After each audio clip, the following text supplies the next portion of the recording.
Part 14 M3L4HIRKAN. Lula merasakan getaran hebat yang tiba-tiba membekuk tubuhnya hingga merasa kaku dan sulit untuk digerakkan. Matanya melotot tak percaya seakan tak sanggup berkedip. Hawa panas di sekitar tiba-tiba berubah dingin membuat bulu kuduknya meremang. Kepalanya pun menggeleng demi mengembalikan akal sehatnya yang hampir menghilang. Ia menarik napas dalam-dalam demi memenuhi kebutuhan oksigen dalam paru-parunya. Pembicaraan Alika dan Hito membuatnya seperti tersambar petir di siang bolong. Lula mematikan ponselnya, kemudian memasukkan ke dalam tas. Kakinya perlahan melangkah mundur. Lebih baik segera pergi, sebelum kedua orang jahat itu menyadari keberadaannya. Terlebih, Lula baru saja mendengar sebuah rahasia mengejutkan yang tak pernah terlintas dalam benaknya. Tubuh Lula terjerembab ke sisi jalan saat kakinya tanpa sengaja tersandung pada sebuah pot bunga kecil. Perutnya membentur keras ke aspal. Detik itu juga ia merasakan seperti disayat belati tumpul yang menjalar ke perut. Ark sakit. Lula meringis. Tubuhnya terbaring dengan tangan memegangi perut. Kelopak matanya terpejam kuat. Keningnya berkerut dan alis saling bertaut.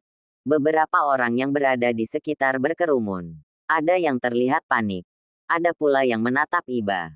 "Mas Dirga," teriak Lula dengan sisa-sisa tenaganya. Meskipun segalanya tampak berputar dalam pandangannya, namun segenap hati tetap berusaha untuk tersadar. Lula kembali mendesis.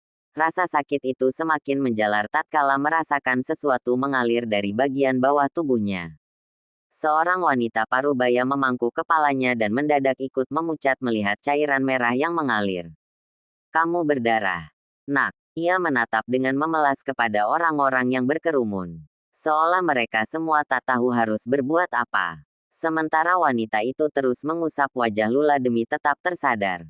Di sisi lain, Dirga tiba dengan mengendarai mobilnya. Alisnya berkerut melihat kerumunan orang-orang tak jauh darinya. Juga terdengar teriakan meminta tolong dari salah satu wanita yang berada di sana.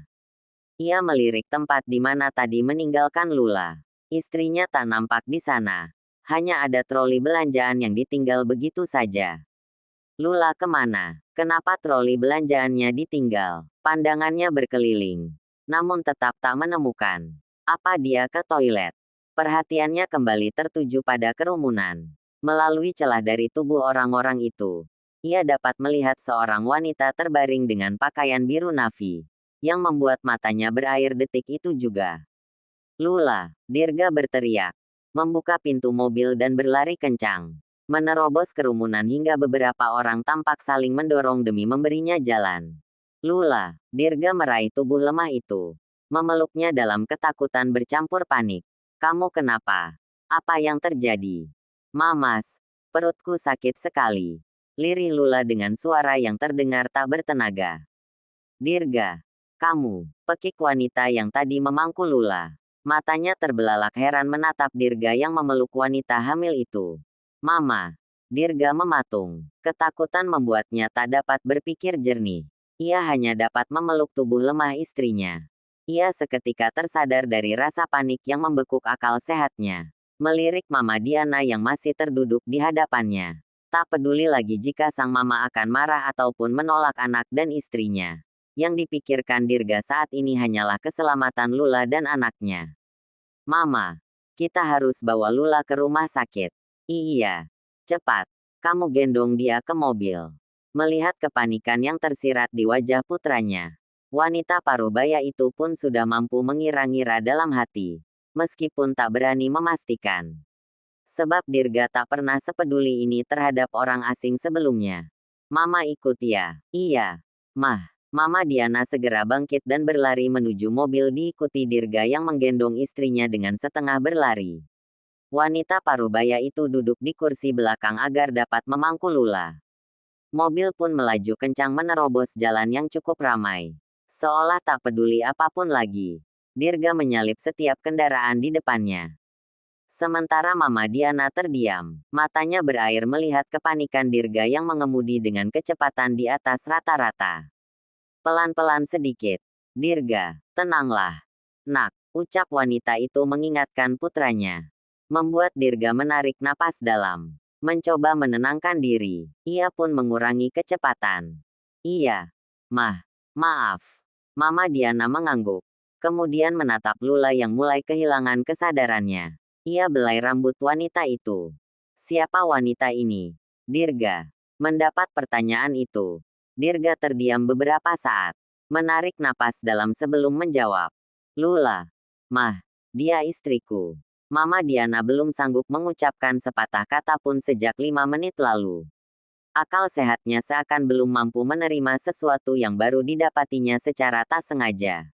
Matanya tiba-tiba berair, yang kemudian ia seka dengan selembar tisu. Wanita parubaya itu bahkan belum mempercayai sebuah fakta bahwa wanita yang kini berada di pangkuannya adalah istri dari putranya. Bagaimana bisa Dirga menikah lagi secara diam-diam? Sementara selama ini ia terus berusaha menjauhkan putranya dari Alika dengan memintanya menikah lagi. Tetapi Dirga selalu saja menolak dengan sebuah alasan yang tak dapat dibantah.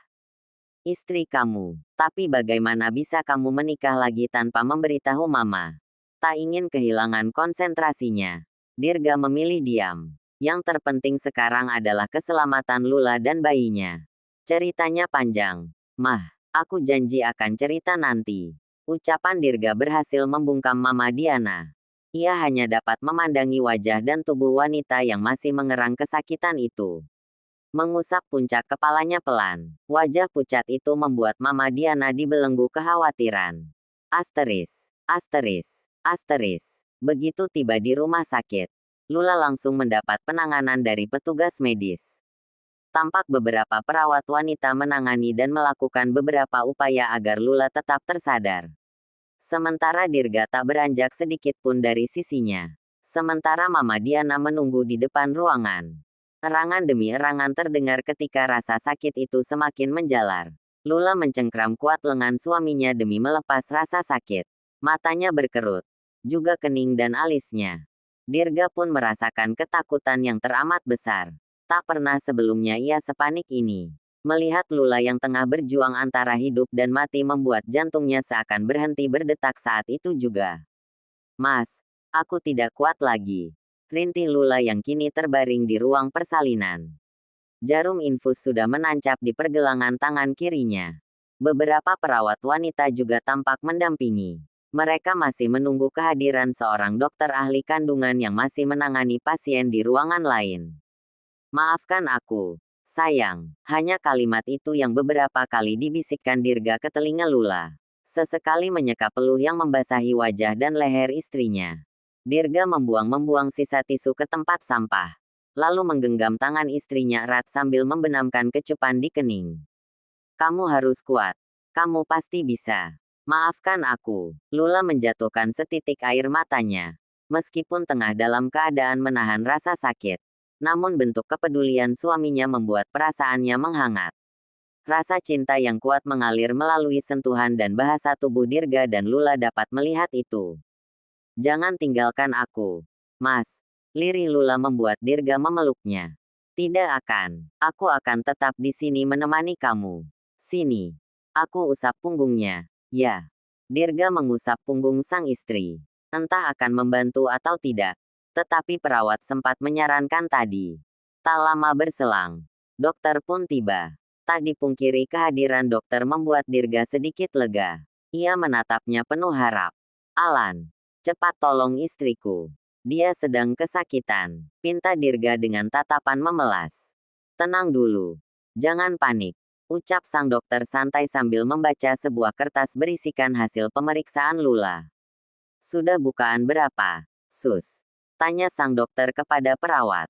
Sudah bukaan 8, dok. Oh. Ia melirik arah jarum jam di pergelangan tangannya. Berarti kita masih harus menunggu beberapa jam lagi. Rahang Dirga terbuka lebar. Keningnya mengerut. Manik hitamnya bergerak mengikuti kemana langkah sang dokter. Kesal, tentu saja. Dalam keadaan genting seperti sekarang, sang dokter masih terlihat cukup santai. Bahkan tak ada sedikit pun kekhawatiran di wajahnya. Terlebih, ia dengan tak berperasaannya meminta Dirga untuk menunggu beberapa jam. Apalagi yang harus ditunggu? Alan, pekik Dirga tak sabar. Menunggu sampai bukaannya lengkap. Kenapa begitu? Kalau bukaannya tidak lengkap anak kamu belum bisa keluar. Makanya tenang sedikit. Jangan panik. Bagaimana aku tidak panik melihat Lula dalam keadaan kesakitan seperti ini? Cepat. Alan, lakukan sesuatu supaya bayinya cepat keluar. Setidaknya beri obat atau apapun untuk mengurangi sakitnya. Dokter Alan pun menghela napas panjang. Kemudian meletakkan kembali kertas di genggamannya ke dalam sebuah map. Keadaan seperti ini sudah biasa dialaminya, di mana suami pasien bersalin lebih membutuhkan pertolongan dibanding pasien itu sendiri. Kadang rasa khawatir terhadap sang istri menghilangkan logika dan akal sehat para suami. Sangat merepotkan, begitu isi pikiran sang dokter. Persalinan memang seperti ini, Dirga. Lula akan baik-baik saja. Semua wanita yang menjalani persalinan pasti merasakan sakit. Jadi kamu tenang saja. Itu normal. Bagaimana bisa kamu memintaku untuk tetap tenang dalam situasi seperti ini? Dokter Alan menggelengkan kepalanya pelan. Melirik Lula yang tampak menahan kesakitan. Salah kamu sendiri yang menghamili. Jawaban santai itu membuat Dirga mengusap punggung lehernya. Ingin memaki. Namun lidahnya tak cukup berani untuk berucap. Bagaimanapun juga, ia membutuhkan pertolongan dokter sekaligus sepupunya itu. Tapi dia berdarah. Lan, ucapnya pasrah. Makanya kamu tenang. Serahkan semuanya kepada tim dokter. Kita akan melakukan yang terbaik untuk istri dan anakmu. Bukannya tenang. Dirga malah semakin gelisah. Ia menjambak rambut hingga akar-akarnya seolah akan tercabut dari kulit kepala. Mas, aku haus. Lirih Lula menyadarkan Dirga dari kepanikannya. Iya, sayang, aku ambilkan. Dengan tangan gemetar, Dirga meraih sebotol air mineral yang tersedia di atas sebuah meja. Membuka tutupnya dengan tergesa dan meneguk hingga tak tersisa. Hampir saja Dokter Alan tertawa melihat kelakuan saudaranya itu. Tetapi tentu saja ia tak akan berani. Mengingat betapa paniknya laki-laki itu. Dokter Alan pun hanya dapat mengatupkan bibir menahan tawa. Ekspresi panik Dirga terasa menggelitik perutnya. Kok malah kamu yang minum? Tanya Dokter Alan seraya menutupi seringai di bibirnya dengan jari.